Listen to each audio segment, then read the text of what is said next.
Give mute up.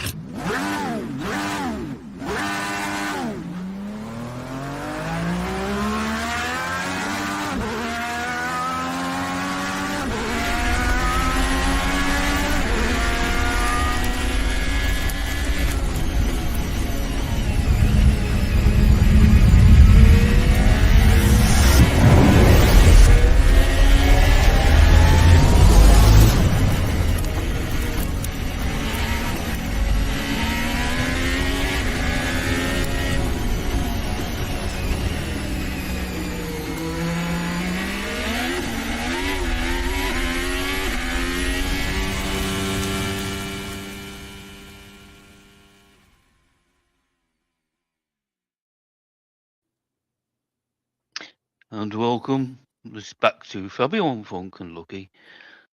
Nigel Mansell's moustache saying that we endorse this channel for being a fantastic channel with people on it. I'm Nigel Mansell's moustache. Welcome to the show. And there we go, everybody. Welcome to the show. Oh, did I give the game away there? I don't know if anybody noticed, but yes, it is in fact me doing Nigel Mansell's moustache. That wasn't Nigel Mansell. We weren't able to get him on the show because he said, well, he didn't say too much about it. He just said, "Fuck off, you bunch of bastards. Why'd you keep calling me? This is my home, don't you know?" And so anyway, there you go. But I thought I'd do a almost perfect imitation. What do you think, guys? I was convinced. Yeah, totally. Yeah. Okay, great. Well, that'll now be a feature of the show. So welcome, everybody. Let me just get into the comments there. Hello, Grand Home Fishings. Hello. Thank you so much for subbing to the channel. Really appreciate it. That's a new sub, so there we are. That's great. We're going to be talking about Australia. Australia down under, if you know what I mean. So yeah, welcome. And 2026, the Melbourne Grand Prix. So that's it. Perfect Australian accent as always. And yeah, well, no, I learned from the best, Rob, someone or another. Can't remember the guy's name now, but what was his name? Rob Beaver. Rob Beasley, yeah. Rob Beasley. Yeah. Yeah, good idea. If Rob Beasley's out there. Good Well, day, thank you ladies so and much. bruises. Good day. Thank you so much for teaching me the Australian accent. I really appreciate that. And show us your tits. Okay. Right, that's a call back to somebody that we knew ages ago in the community. Okay. Melbourne. We were at Melbourne, Albert Park, for what was to be chaotic, maybe is a good word for it. I don't know if you'd agree with that. But ultimately a normal Albert Park in the sense that the winner was kind of from the first row, right? We've only ever had a winner from the first three spaces at Albert Park. And as you can see, I don't think Fabio was impressed. But anyway, there you go. Okay, so I normally do a race review, but I fell asleep before the race started. So I'm just gonna pass it. I'm gonna pass it over to somebody to do it for me. No. I'm not gonna do this. I mean, yeah, fuck it. No. It was an interesting race. Let me put it this way. You know, it was really interesting. The start was interesting. The first 10 laps, the one you were asleep, were really good. I think it was the best part of the race. The cars behaved a little bit different, you know, from last year. We said last time that we were thinking that a lot of the takes would have been done, you know, in late braking because of the way, you know, the power to pass, push to pass, whatever the fuck. Actually, that didn't happen. So it seems to me that most of the overtakes were done by people going in on the dirt part of the track, which is nice, you know. But yeah, I mean, it was good. You're cracking up for me again, Fabio. You're cracking up for me again. Sorry. No, you're Perhaps, okay. perhaps that. You're glitching. I don't know why.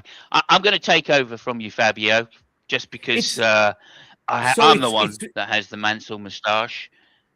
it's really funny because You're you're still breaking glitching up, for Fabio. me.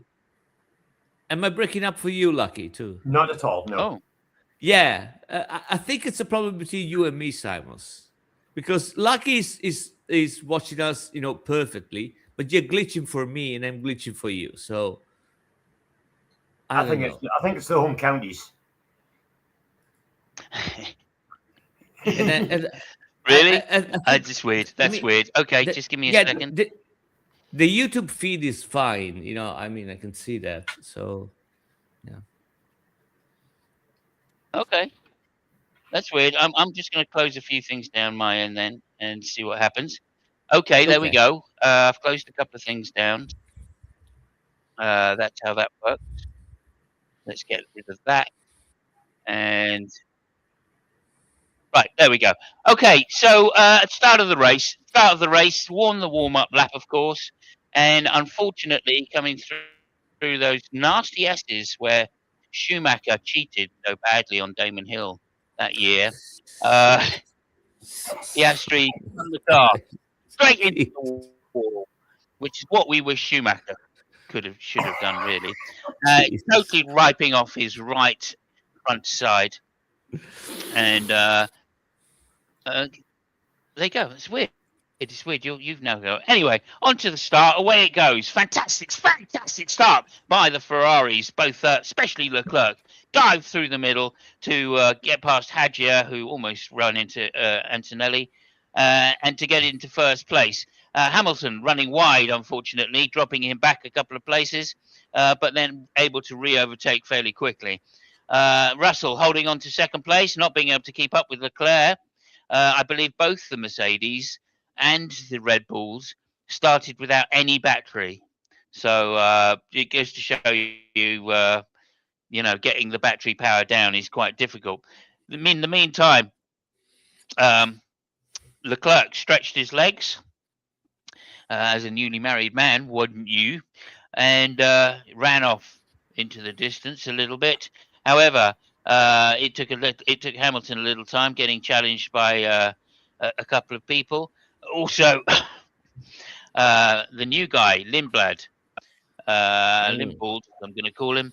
Fantastic driver, little cracker of a little driver coming through there. The next Hadjar, if I say, or should I say Hadjar? I make myself laugh sometimes. We're not going to go cover qualifying at all. We're not even cover that. I'm not even going to bother with that. Yeah, no, because Fabio's already got an answer for it, so there's no point. I think Fabio's just completely frozen for me. How's he for you? Who? I think Fabio. I think I'm fine for Lucky. I'm frozen for you. He's definitely fine here. Okay, I just ignore you then. That's all right. Okay, so anyway, lap 3, the battle starts. A fantastic run Leclerc got on Russell down the straight. A fantastic overtake around the outside into what is tricky turn 9. And but then, of course, having no gas, that meant Russell was able to push back up. They had a little tussle, Leclerc pushing him to the inside and managing to defend the position. But it wouldn't be long before Russell was again down the inside and looking to recharge his battery first before taking it down the straight. Lap 8, Russell catching up, having recharged his battery. This is going to be the theme of the season.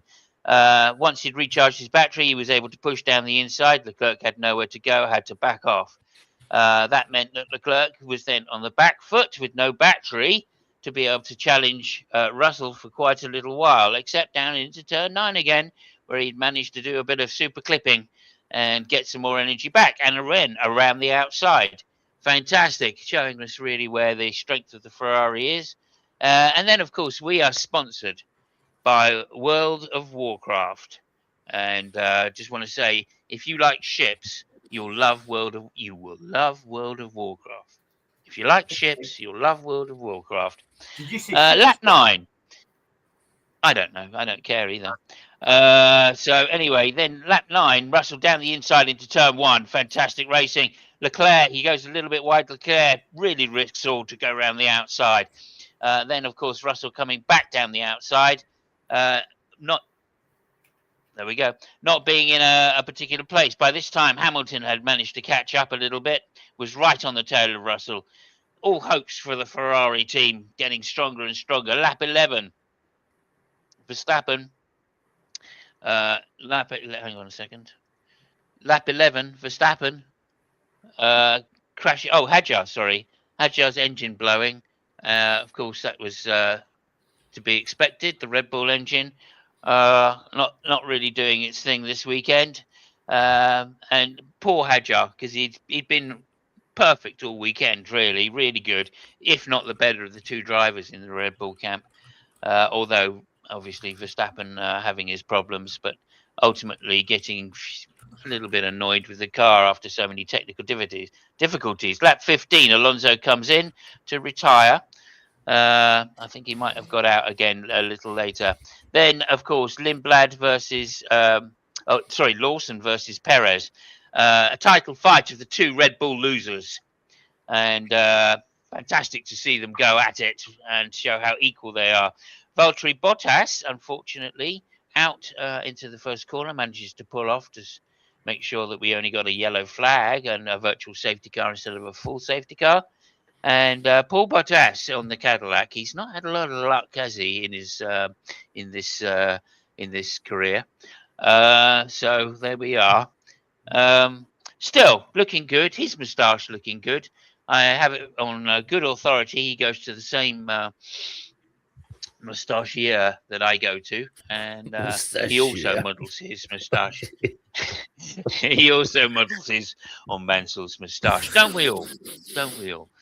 I'm going to bother Nigel Mansell again, by the way, and just find out who he models his moustache on. So there we are. Anyway, onwards with it. Lap 28. Fantastic. Lewis Hamilton in a great fight with Russell at this point, Russell having stopped.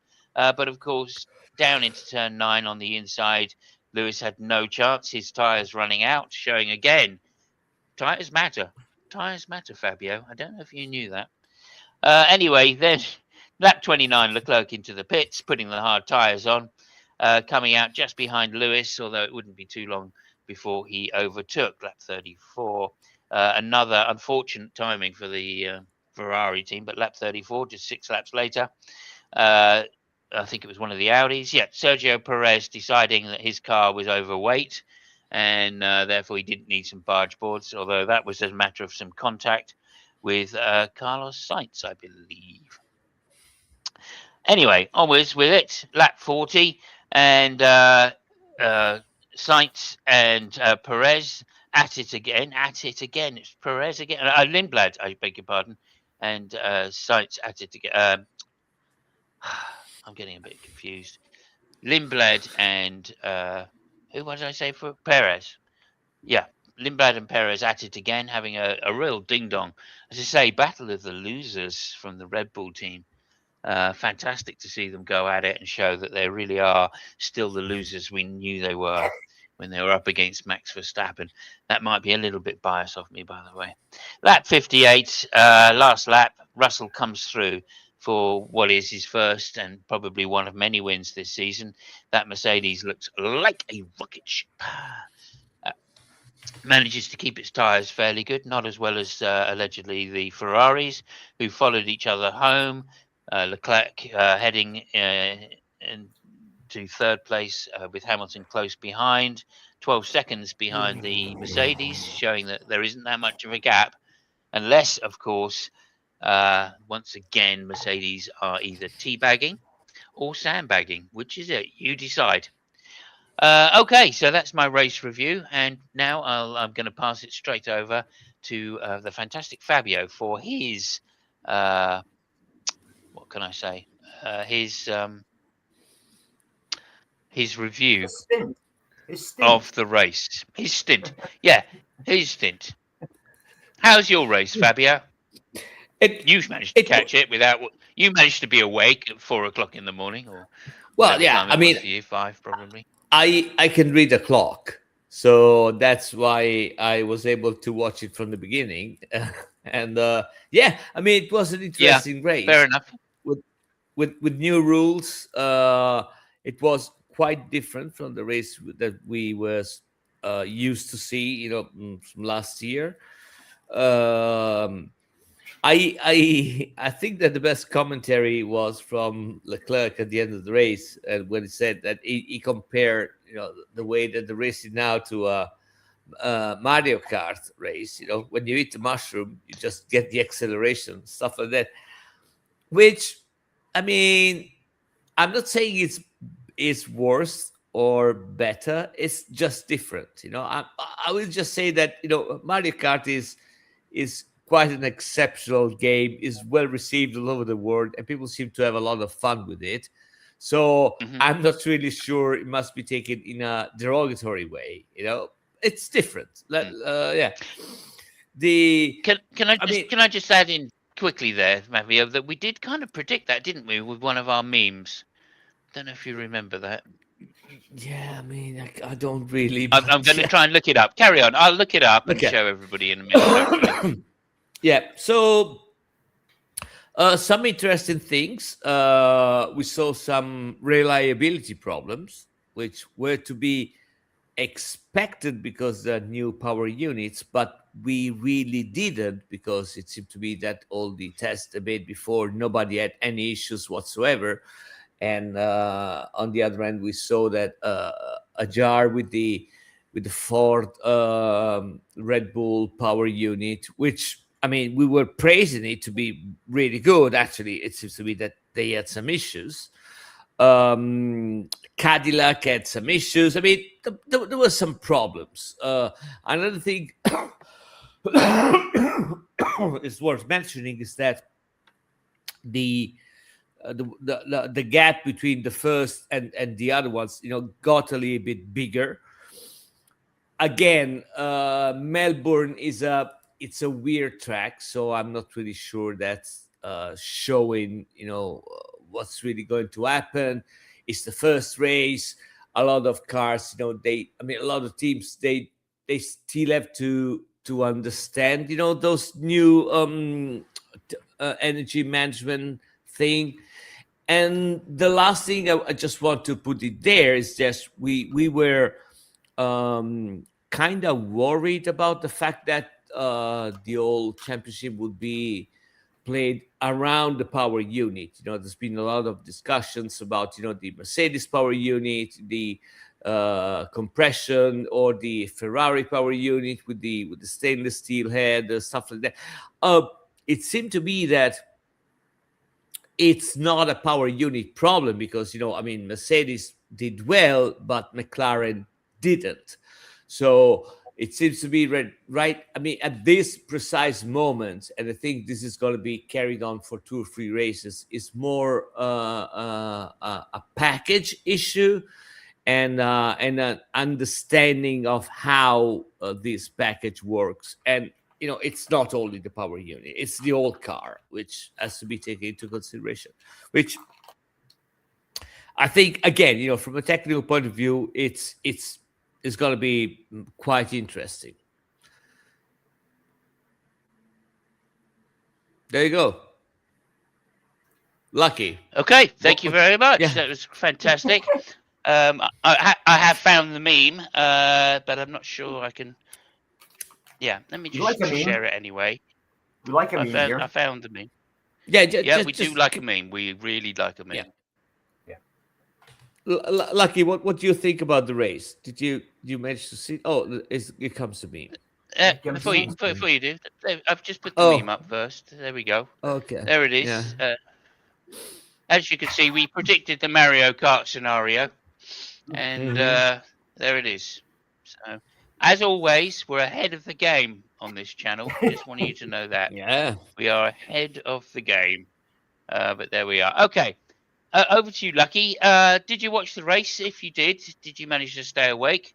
And if you did, how did you find it?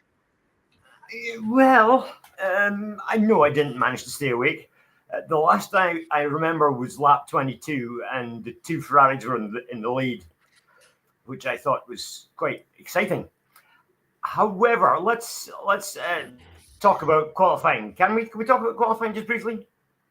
Oh yes, of course we can. Yes, Yeah. qualifying. Yeah, Go with you. There was Okay. a qualifying session. I just found it too boring to really talk about. Go ahead. Well, you're probably right there. It was dull. However, we had young Isaac Hajar, the new ex Sorry. teammate. Stop you there. I think it's pronounced Isaac Hajar. Hajar. Okay. Well, anyway, he was third. He was the top man in the Red Bull team. Compared with this time last year, when, if you recall, he was being hugged whilst in tears by Anthony Hamilton. So a year and a quantum leap for young Isaac. And best of luck to him. I think he deserves everything he gets. And the other, of course, was this new guy, this new British guy. What's his name? Vlad the Impaler or something like that. Arvid Lindblad. Lindblad, Avid Lindblad. Yeah, he did well. He's a good. He's a cracking little driver. I will say that. Yeah, and also, he's got of course, an easy car to drive though. Finished in the points. So a great result for a new driver. Again, you can compare that with Hajar from last year. His torment to basically triumph for Vlad the Impaler. Okay, apart from that, that's his nickname, is it? From you. There is a funny thing about Isaac Hajar. Is the second driver to get a super license before. Before the legal age, of 18. And the one before him was Max Verstappen. So there you go. Just something to think about. Yeah, absolutely. Max Verstappen, yeah. Well, and I think if I'm not correct, and I usually am not, Isaac Hajar was the second youngest man to get a top 10 or a pole. A podium. Second youngest man to get a podium, something like that. Yeah, I think was that not Antonelli? Maybe it was Norris. I don't know. Yes, no, you're right. I can't remember either. I think it was Antonelli last year. Okay, where were we? Had his engine not expired after 11 laps, he could have been the top Red Bull man this week. So deserved it as well. Deserved it. I think he's proven himself to be worthy of his seat next to Verstappen. Okay, we're going to have to talk about the Lawson and what was the guy's name? Colapinto. Sorry, Lucky. Before you go ahead, I just realized. Yes. I just realized that I just had a brain fart. I said Isaac Hajar. I was actually referring to Arvid Lindblad being the second one getting a super license, now legal age. So sorry about that. I just Okay. What was he going to talk about? Okay, Lawson and Colapinto at the start. What seemed to be a fairly routine start. Apart from Lawson, I've got a small snapshot of the speeds at the start. Lawson, by the time he had reached 43 miles an hour, and remember he was 9th on the grid or 8th on the grid, the slowest car coming at him was doing 100 miles an hour. So nearly 60 mile an hour difference. Some of the cars coming behind him, like Saints, for instance, was doing 158 miles an hour at the same time as Lawson was doing 43. So they're going to have a look at these starts and make sure they get it right, because cars going that slow with cars going that fast is a recipe for disaster. I mean, we've seen it so many times. In Imola 94, before Senna's crash, they had the start line incident where one of the Lotuses, I think it was, stalled and another car went into the back of it. And there was wheels in the grandstand and all sorts of things on that occasion. So this is something that they're going to have to be very careful with. Well, I mean, I think that was a mistake, from Colapinto's side. They had a pre-start procedure in order to spool the turbos, and I think he just messed up with that procedure. But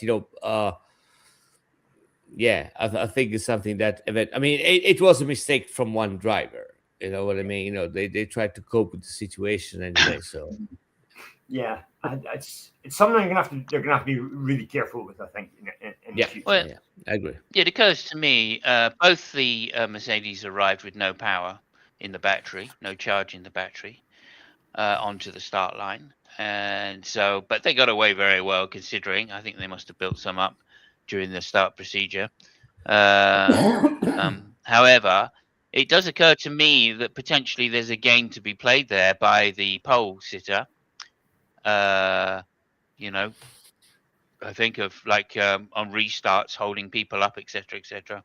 So I think that there might be something to this that they're going to have to change the start procedure in order to let Uh, people make sure that they've got enough battery power. I mean, I kind of disagree. I think that the problem with the start is that they made that procedure is not just the battery power, is for them to spool up the turbos. And Mercedes, and this is the difference between, for example, Ferrari and Mercedes. Ferrari went for a smaller turbo, which is easier to spool up, to get to the right RPMs, while Mercedes has got a bigger turbo, which is it's more difficult to spool up. And that's one of the reasons why the start from both Leclerc and Lewis was so good.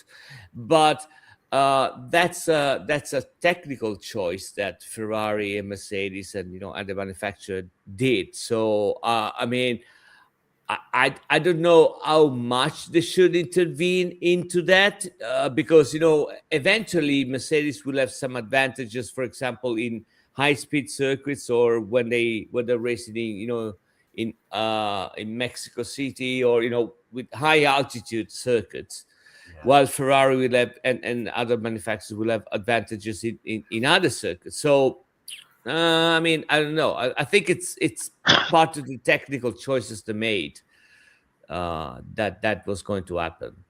Lawson Yeah. did say No, that. go ahead, Lucky. Go ahead. Yeah, very quickly. Lawson did say that the FIA had promised a slightly longer duration before the lights went out, but that didn't happen. So 5 seconds, yeah. That apparently they'd said they would hold it just a bit longer than normal, but didn't. So I don't know. I mean, Yeah, I don't think it was necessarily to do with that. They were saying that there was a radio message from Russell as he was pulling up to the back of the grid to start after the formation lap, or on the formation lap, and him saying, "I've got no charge in my battery." yeah. So, like, why would you not have charge in the battery when you've just done a formation lap? That's what I'm saying. Is the formation lap potentially is a place where the leader of the race can mess around a little bit and go, if he's already got full charge for whatever reason, then potentially he can slow down the rest of the field. And if they've got caught lacking for some reason, like they don't have enough charge to spool up. Yeah. I don't know. I don't know. Maybe, It seems really weird to me that the Mercedes should have no charge on the formation lap. That's Well, I just mean, bizarre. I don't think he was the only driver that had that problem. yeah, I mean, I think that Russell, and again, I think we're back to the fact that those are really new systems, and they got to get a bigger grip on how they work from all the teams. And I mean, something like that was to be expected, especially I know, I mean, they're super professional, that stuff, Yeah. but the race is a race, so tensions is high, and it's easy to make a mistake. So maybe some of them, they made that kind of mistake. I think that it will get better, as far as the season goes on, because they will learn new things, and procedures will change for the drivers and all that stuff. But yeah, I mean, that was actually a very interesting point, Simon. Especially if cars like Ferrari are in pole position. I think that would be a major they might play, the technical difference they have in the power units. They might exploit that thing, So yeah, but again, it's part of the game. So yeah, I'm all for it. Go. Okay, finally in the start, what about George Russell and his possible jump start? Yeah. What do you think about that? I didn't. Well, I didn't see the beginning, so Fabio will have to address that. But if the FIA didn't call it, they've got technical data there for it. So if they didn't call it, it's not a jump start. Yeah. I mean, remember they called Bottas when he had too quick a reaction, and that wasn't a jump start. He just had an amazing. He just anticipated it extremely well. So, but Great. Fabio, did you see the? Did you get any sense that Russell false started? No, Jump started? actually, no. I didn't either. I didn't either when I watched the Yeah. replays. But there we go. Oh, he did move. He definitely moved. At some point, he definitely moved before the lights went out. Yeah. But I mean, it was like Norris last year. Remember, Norris had a tiny little creep forward. It was very similar to that. So as long as you're still in the box, you can do that. There's no problem there. And as long as you're stationary when the lights go out, then there's no problem, of course. So presumably he was further back in the box and just inched himself forward a little bit. Probably, maybe when he stuck it in gear. Who knows? But I haven't seen the onboards, so I really don't know. No, but they changed something in the rules that I'm not aware of. Like they got a bigger leeway and that kind of thing. When they engage, the gear. I don't know, but yeah, I didn't have that impression. And I mean, anyway, if it started before, it just made a mess out of it. So yeah, fuck it. I mean. Well, he's got away with it anyway on this occasion. So it could have been a win for Antonelli had things gone differently. But okay, so driver of the day. Just to point out, and before we do that, just to point out, Antonelli didn't have any charge either. So there you go. Do you think some of these radio messages might be just to lead people astray? Yeah, I do. I think Mercedes have got somewhat of an advantage still, and I don't think they were going full pelt. So I think that even if somebody had managed to catch, even if Ferrari had managed to catch Antonelli up, then they would have got there with little charge, and Antonelli and presumably Russell were not using the full deployment round the lap. So it's a very interesting point, and I can't agree with you, Simos. But for two reasons. First, the first one is that Antonelli made the fastest lap on his last lap, so that says something. And the second thing we got to consider is that this year there is something like, well, they don't call it BOP, balance of performance, but they call it ABDO, something like that. I mean, there is a really weird acronym that they put in place this year. And basically, it's something that the FIA said, okay, if there is a major difference, some engine manufacturer can get like some tokens or a bonus, to develop the engine further. And I think that there is something like, if there is like it's made in steps, like 2% of difference in performances, 4% of difference in performances, and so on. Okay, so if somebody like Mercedes has a big advantage, it would be in the best interest not to show up that big of advantage in order not to give those tokens to the other manufacturers. So yeah, I made it so long basically to agree with you, Simon. I mean, they have something in their pocket, but it's in the best interest not to give it all away. Even if I think, and I'm just shut up, I think that the the big performance of Mercedes are not coming only from the power unit. It's the whole package which is working really, really, really well. Yeah, that will be testified to again by the disappointing results of the other Mercedes manufacturers. Yes. So I tend to agree. And in fact, people have been saying that their engine, or it's their software, the engine software, that gives them the Mhm. big advantage, and maybe up to 60 HP, bhp from the ice, but and that leads to better recharging. And that was actually noticeable during the race. Occasionally, they did show on the graphics the recharging status, or the state of charge of the batteries and how they were working. And it did seem that they were pretty comparable with Ferrari. So I don't think it's just that, like you're saying. Yeah. People have been saying, well, it's probably, if it's not the engine, then it must be the chassis. Yeah. That's really good, and that does track, because when you design a good chassis, you keep your tires in normally, and Mercedes are just a little bit behind Ferrari on tire wear, so Yeah. that shows just how good that Ferrari chassis is. Number one. Yes. Yes. And that would then tie in with how much maybe a 15 bhp, 20 bhp advantage that the Mercedes has. Again, going back to the compression ratios, so maybe it's just that, and that they haven't given the same piston heads to the other teams. Toto has said some stuff about this, which is he said to the other Mercedes teams, "Look, you bought an engine. We built the engine. You've got the engine. Now go suck it." I think I'm quoting. He actually said, "You're all a bunch of loosey pussy wusses." I think that's what Toto actually said to the other teams, and he said, "Get to the turbo." And I think that's a direct quote from Toto.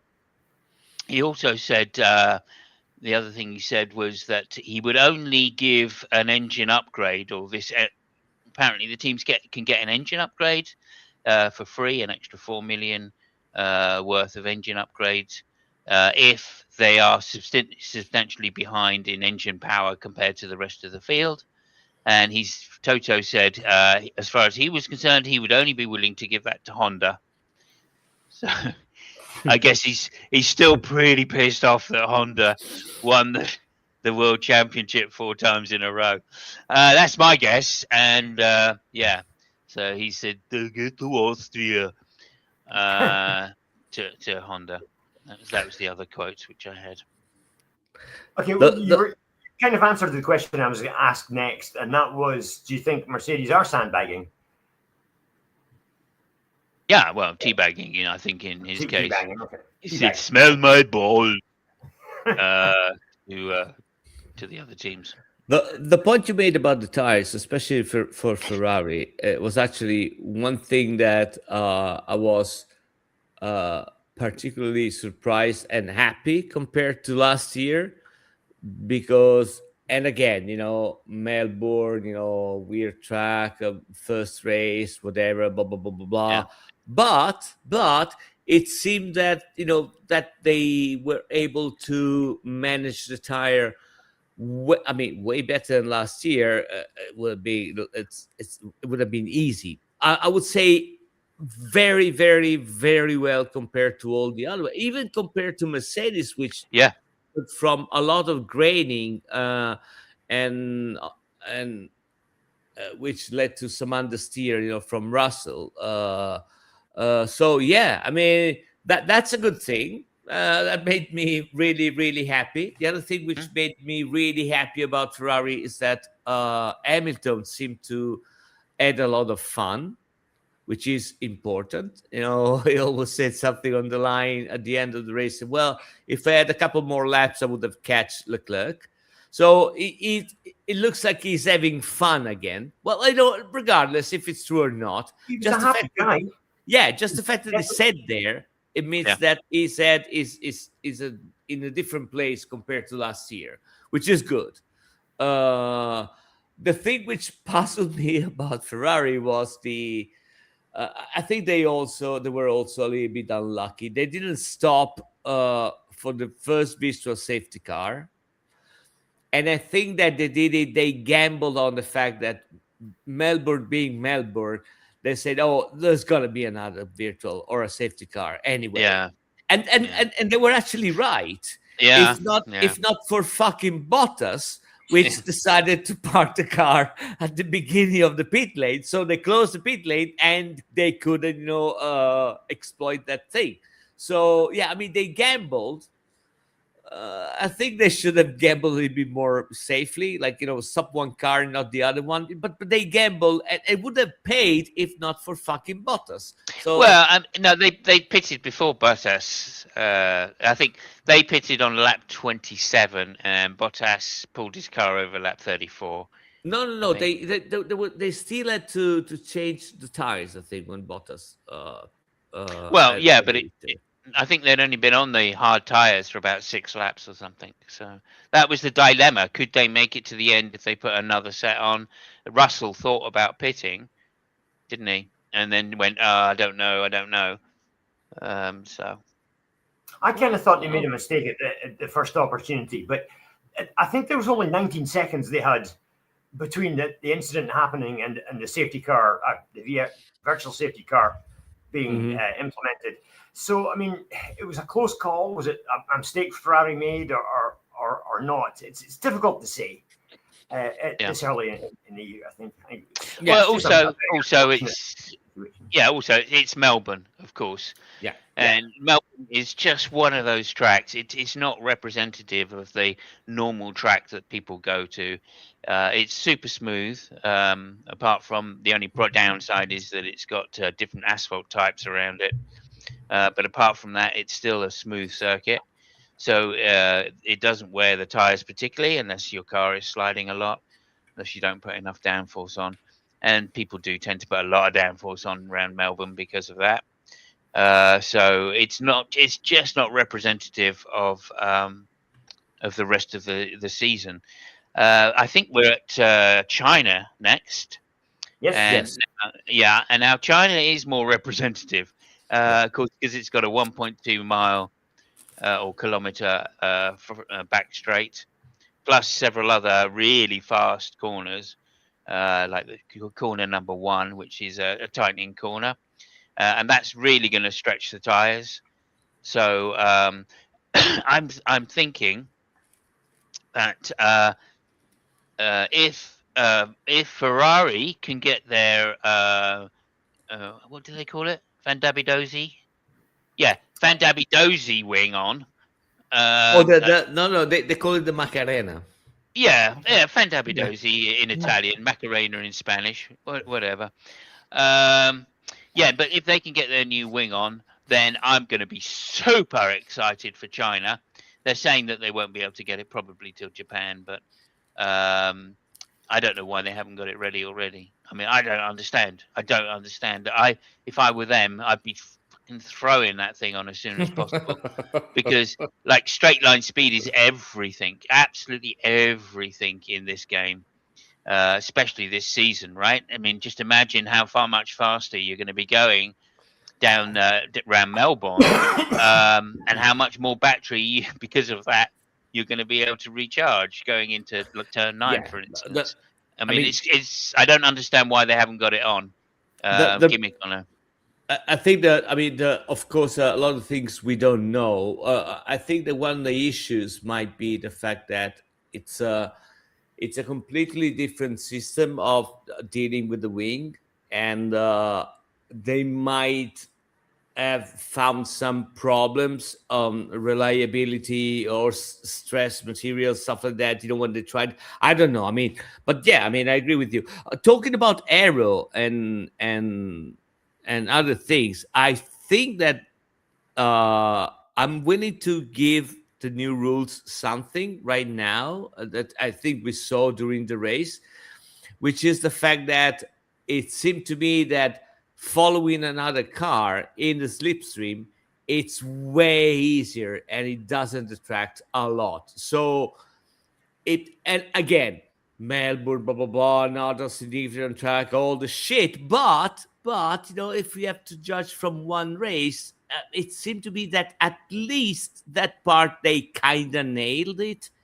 Okay. I don't know if you I'm guys. gonna no, I'm gonna disagree with you on this because I think this is a Melbourne specific thing. The cars have always been close to or being able to be close around Melbourne because they have to be. You can't back off a second round Melbourne and get it back that easily. So they literally have to drive close, and it does ruin their front tyres, as was kind of noticeable, I think, by Russell. Getting up behind some back markers and stuff, and then losing his tyres early. So I don't know. I, Maybe not. I'm not saying it's Australia. It's Melbourne Park. It's a difficult circuit. It's not representative of the other teams, and I think we're just going to have to give that a few more races to find out exactly how good it is. And we'll know that because China, of course, when you get onto that back straight, is it China? Yeah, I think it's China. When you get onto that back straight, there's a really fast corner, like 150-mile-an-hour corner, to get onto the back straight, and so we will know, right, if the cars can follow and get overtakes done down that straight, I then mean, we we'll be in will good see. shape.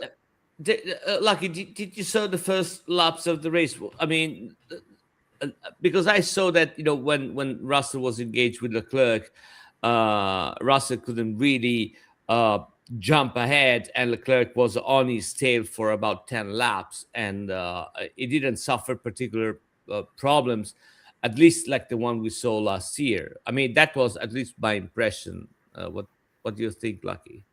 Well, they were definitely racing. They weren't really racing in the sort of traditional way, the way that you mentioned earlier on, which was to be outbraking people at the end of straights, going into corners. They've got this coming out of the corner kind of racing thing now. Again, as you mentioned, they're using whatever power they have over the other car to get past.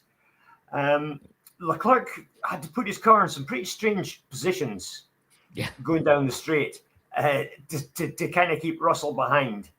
And it's not the sort of racing we've seen in the past. But again, it is Melbourne. It's a track that maybe suited the Ferraris better than the Mercedes in some ways with that smaller turbo. Yeah, but I mean, we are just talking about the fact that we had different we got different opinions. Me and Simon, about the fact that the cars were easier to follow. Without too many. Yeah, that was definitely the case. I'm sure that was definitely the case. But again, it's hard to judge on Melbourne because it's not an open track. I mean, China is a completely different track altogether. Oh yeah. Big, huge, sweeping corners as opposed to the tightness of Melbourne. So, no, I think that's something we both agree, me and Summers. I mean, it's not definite judgments because it's just one race on a weird track. But I think that I hope so. I mean, I hope you're right, Fabio. I really do. Yeah, of course. It certainly looked like they could follow much easier than they used to do, or follow really close. We'll see.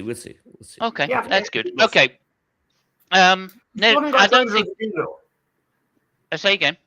We still haven't got driver of the day. We have to pick a driver of the day. Oh, driver of the day. Yeah. Alonso. No, listen. I'm dead serious. We're not talking about. Hang on a minute. We're not talking about sunbather of the day. We're talking about driver of the day. Are you sure it's Alonso? I'm sure it's Alonso, and I'll tell you why. Yeah, please. I'd love to hear this. Yes. So, regardless of the fact that he's driving a dog of a car, and by the way, I think that there is some people in Ferrari that are opening a bottle of Lambrusco because they dodge. Apparently, right now they dodge a bullet with Arden Newey, right? I mean, because it didn't deliver what it was promised to deliver. But regardless if that car is a dog of a car, apparently he said that he can't make more than 25 laps before his hands getting numb from the vibration. Regardless of the fact that it was slower, it's still dangerous driving those cars. And maybe even more so that car. I see. Right? So he started anyway. He went out, they stopped him, and then he got back in again, just to test. And I mean, it's easy to drive a very good car, right? But driving a dog of a car, knowing that it can basically break in two at any point of the circuit, at that speed, I think that guy, driver of the day. Yeah, there you go. I'll tell you what we'll do. We'll change the question. Who's the driver of the day out of the actual finishers of the race? Well, before we do that, I just want to adjust what Fab just said. I think it is very brave of him to accept 20 million a year to drive a dog of a car. Yes. Okay. Sorry. Go ahead. I think it's even more brave of him to be Lance Stroll's teammate. However, yes, there is that too. Right. Yeah. Let's candidates for finishers of driver of the day finishers. Oh, I've got a sorry. I just while we're on the subject of Alonso, I realised I managed to get a quote from him from the race after the race. I think it was Racing News 356.com said, and I've recorded it here, so I'm just gonna get that up. Hang on a second. Fucking go-kart engine. What is this shit? There we go. That was a quote. That was a direct video clip that I managed to get from Alonso. One of the radio messages. So, yeah, he's gone from GP2 engine with Honda to a go-kart engine with Honda. And I bet Honda are absolutely thrilled. Yes. that Lance Stroll decided to sign Alonso this year. And I thought there was a major controversy, actually. I thought at the time Honda had said, no fucking way are we ever working with that guy again. He's like a PR nightmare. And here we are. But he's been very good this year, I have to say. He's been very good. He hasn't been slagging off the Honda engine. Well, so far. Well, apart from that one. And I'm not sure that's a real voice message from Alonso either, by the way. Yeah. So just to point that out, that's just allegedly an Alonso message. He okay. So might start slagging them off once he stops shaking. Yeah. I think if it was a real one, it'd be your go-kart engine. But there we go. So driver of the day, on a serious note, I would say Antonelli. Oh, okay. Interesting. Yeah, interesting choice. I mean, he started from the back. He had a very bad start. He just put his head down. He had a major crash in before the qualifying. I mean, he had a very, very busy weekend, and he just very difficult. Very difficult weekend. So, and he didn't put his head down at all. He literally just got on with it. Even at the end of the race, he came second in the race. Yeah. So you're a fantastic drive. Anybody else, we would say the same thing. If Hamilton had done it, we'd still be saying what a great drive that was to be able to do all of that. He missed quite a lot of practice as it goes.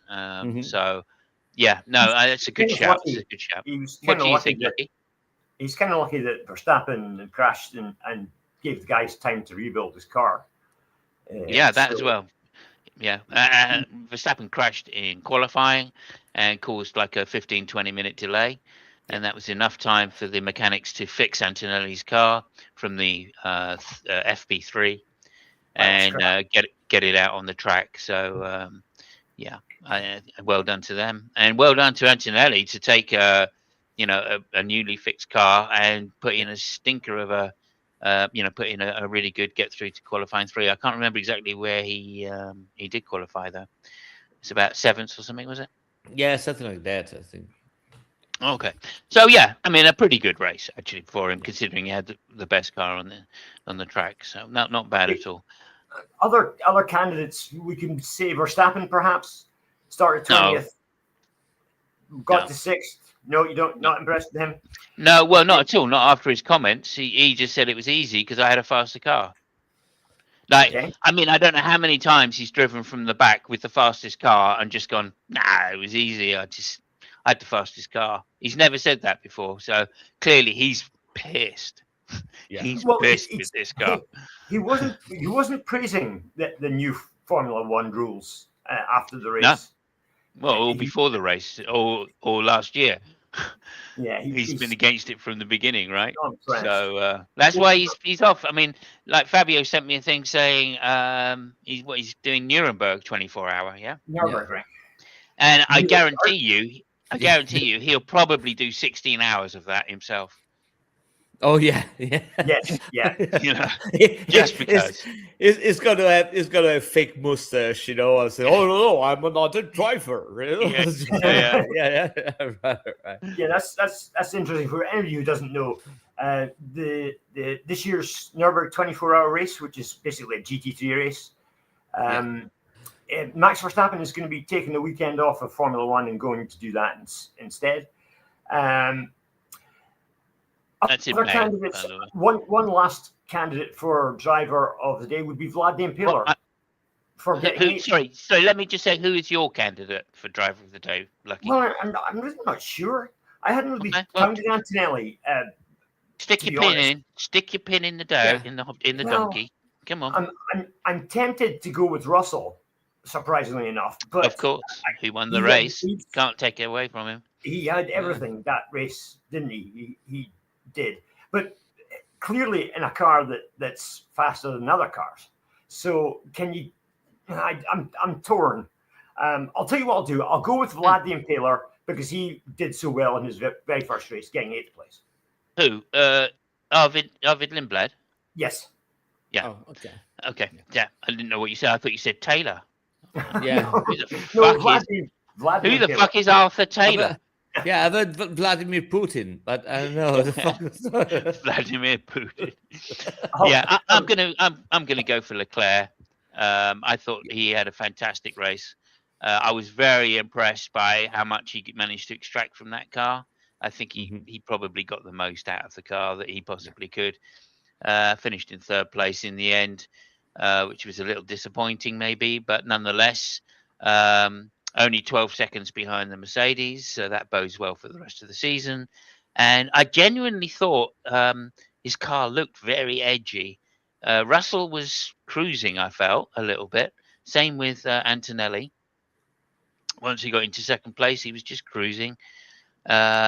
Whereas it looked like Leclerc was on the edge through just about all of the race. And only at the very end, when I guess Ferrari had decided that they weren't going to race each other, that Hamilton, although he looked on the edge right at the end, I guess he was never going to overtake Leclerc anyway, just for the sake of the points, etc. And I think that also, so it's driver of the day for me goes to Leclerc, but I do think also that it's very promising for the rest of the season that both cars finish very close together. Both the Mercedes finish close to each other and the Ferraris finish close to each other, which kind of shows me that they did get roughly the performance of the car out of the car during the race. And for there to only to be 10 seconds, even if both teams are backing off a little at the end, which they tend to do, it shows that if they were racing against each other right to the end, it would be really close. And as I said earlier, and Fabio reflected this, the tyre wear situation, which I'm all about the tyres, Fabio. The tyre wear situation is exciting, right? The fact that Russell's left front was just grained to shit was good news, even though it really didn't show too much. But if he was backing off, you wouldn't expect it to.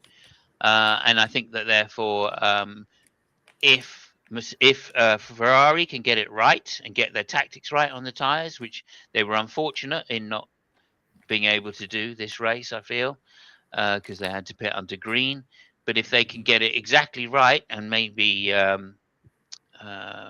maybe planned slightly earlier for shorter stints on the tyres, so they still get the best at the end of the stint, then I think we're in for a fantastic season. I really do, especially when we get to circuits like Singapore, where tyre wear becomes absolutely crucial. So yeah, I think any front limited circuit is going to be really amazing this year. And let's just hope that comes through. So sorry, talking about circuits, and yeah, we got to close the show soon. But talking about the circuit, I mean, there are rumors that some races are not gonna be held, like the one in Saudi Arabia and Qatar, places like that. Yeah, Yeah. Bahrain. They're And, saying all of April. They're saying potentially all of April is going to have no Formula One in it. Well, I mean, the rumors are that they might be racing on different circuits. And Imola is one of the names which has popped up, which I'm super on the moon, because I think that Imola still is a hell of a circuit. It's fantastic, up and down and all that shit. Is gonna be fucking fantastic. So yeah, I'm sorry for all the real fans in Bahrain, which we know there are not. Yeah. And well, if that means, especially Ferrari fans, right? Because that's where Ferrari world is. Yeah. But if that means that we got to see Imola back again, yeah, I'm all for it. Yeah. Lucky, what do you think? Well, okay. I think you could probably get a cheap holiday in Bahrain over the next few months if you're so inclined. But listen, I thought we better talk just quickly about the current champion, who finished 5th, Lando Norris, of course. I didn't see him in the race much. Yeah. Well, there's the thing: 51 seconds adrift. I mean, that's a long way back. They're pissed. The Ferrari. They are real pissed with Mercedes. I can tell you that right now. Zach Brown is absolutely livid with Toto. Yeah. Absolutely livid. He wrote to Toto saying, "Okay, mate, we've paid for your engine. Why are you so much faster? Like, give us a good reason, you know what I mean? Because we're not getting the HP. They can tell by the revs and the sounds that are coming out of the car exactly how much power they're getting from these engines. And apparently, Zach, or it's Stella guy, is saying that they reckon they're 60 HP lower than Mercedes. And that is an incredible amount if it's true. So if it's true, because that's it's a really, I mean, it's a bold statement, even if you are inside. I think it's a kind of a bold statement. There is also the fact that there is also the fact that I mean, I can give you an engine, but even how you position, the accessories, the ancillaries of the engine makes a difference in the performance. So, and of course, it's different cars, so you got to position things in a different way, and all that stuff. So, I mean, I understand they're pissed. I totally understand they're pissed, but I don't know how much of how much politics is in their comments rather than actual facts. Okay. Yeah, no, I agree. But bearing in mind, they had a superior chassis the last year to Mercedes. The last year, yes. Last year. And so you wouldn't expect there to be that much difference in chassis. So I don't think chassis explains it. Maybe software, if they're not sharing the full software. And maybe they don't have to. I don't know whether that's the case or not. I mean, Ferrari had a shitty car last year. So how did they make a good car? So you see what I mean? It might be that they made a good car and they made a shitty car. It's a different. It's not an evolution of last year's car. So yeah, no, I agree. Go ahead, Lucky. Sorry. Well, just to quickly add something into the mix, George Russell at the end of the race, I don't know if you heard it, on radio said, the first thing he said was, "I'm loving this engine." Mm-hmm. Nobody else said anything even remotely like that about their engine, did they? Well, he won the race, so yeah, Yeah. of course he loved the engine. Well, yeah, yeah, yeah, but yeah. yeah, Yeah. is it down to the engine being the reason? Oh, Why didn't well, Lando maybe, Norris say, "Oh, I'm loving this engine"? Yeah, I mean, I Fernando think also definitely didn't say that. right, I think he actually said, "I'm loving it," and maybe that's just a sponsorship deal with McDonald's. I don't know. Yeah. But anyway, who knows? Do you have a myth or quiz this week? Lucky?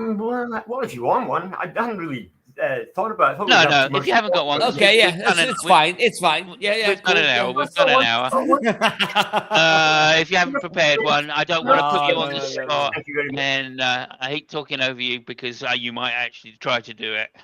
Yeah. Okay. Right, listen, So really, next, really quick question, okay? No. All Listen, right, we all don't right. want No, we no, don't want if you want to ruin it. You don't half-ass it. You know, we know really, you always really quick prepared. question about And GP2 engines. fuck, Jesus Christ. Go ahead then.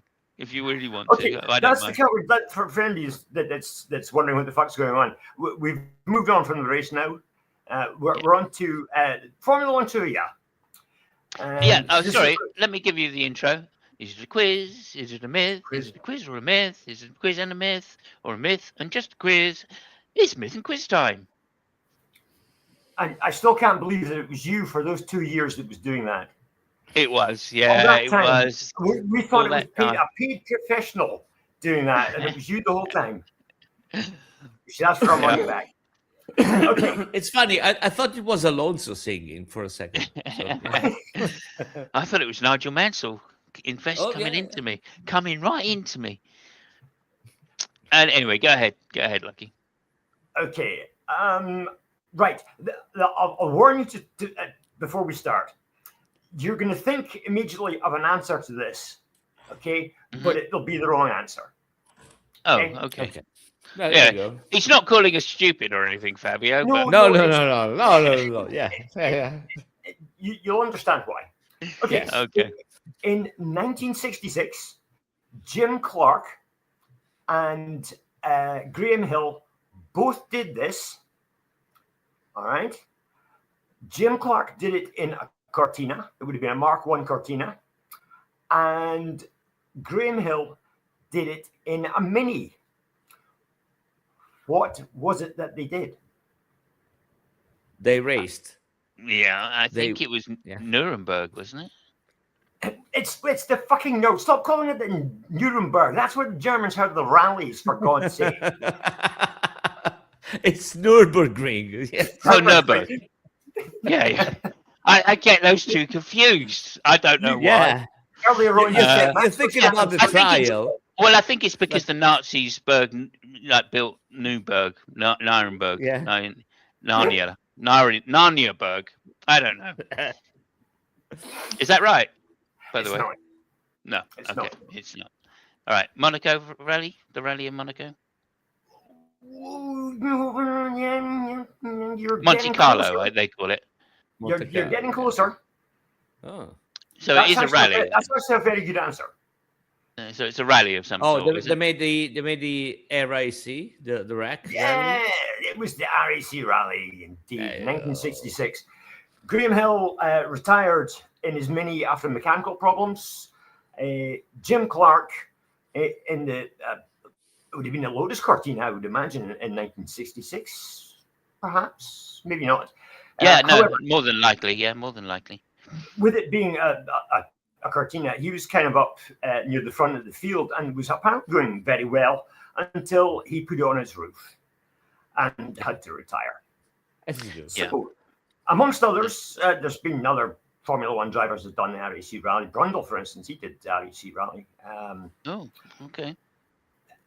One time, who else? There's been others that have done it. And of course, what's his name? Derek Bell did it 1 year. And he actually did it in a Group A Astra, which was a 1600 or 2-liter two-wheel drive car. But because he had an AC license, they put him in the top 10 as a starter, believe it or not, in his 2-liter two-wheel drive Astra. So I you had don't people believe like Hugh Canton and Carlos Sainz, people like that, and then you had Derek Bell, who's been on one forest stage his whole life. Derek Warwick? Did you say Derek Warwick? At any point? Derek, I think, did it. Yeah, Yeah, I think he think did. Maybe in an alpha as he did. well.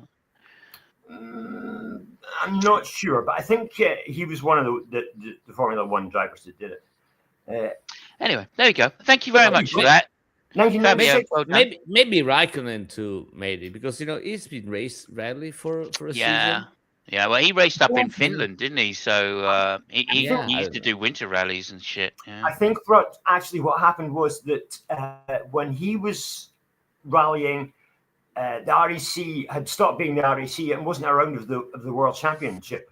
Oh at that yeah, time. maybe. So it might have been right. the case he would have done it had it been later or earlier.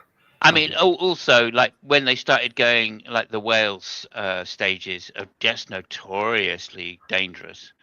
This is why in 1966 and 67 or whatever, to hear that Jim Clark did it, I mean, that is testicles the size of, I don't know, something very large and round. Yeah. So, of course, I mean, I think that's amazing. and Graham Hill doing it in a Mini. I mean, yeah, go through those Wales stages in a Mini. Oh my goodness, that's terrible. Okay, well, anyway, look, thank you very much for that. Well done, Fabio. Yeah, well done. Anybody who managed to get that? I'm not getting. I don't want any points because I honestly, I mean, I just leapfrogged what Simon said. I would have never got it, So yeah, I forfeit my point. Well, I'll take the points. I'll take the points then. No problem, Fabio, because I'm going to need them later on in the season. So there we go. Look, thank you very much, everybody. That's been a great show. We're now well over time, of course. Thank you, everybody who's been watching, and please remember to like and subscribe. And if you watch the stream back, please leave a comment. That would be very helpful. Other than that, what can I say? Other than next race is China. Is going to be China, from the 13th to the 15th of March, and there's going to be a sprint race in China. So that's next week. They've only got a week together to get it. I hope Ferrari, my old team, can actually manage to get the Fandabidozo wing working. And remember, you've been watching Fabio Funk and Lucky, and please come back next week. Thank you very much, everybody.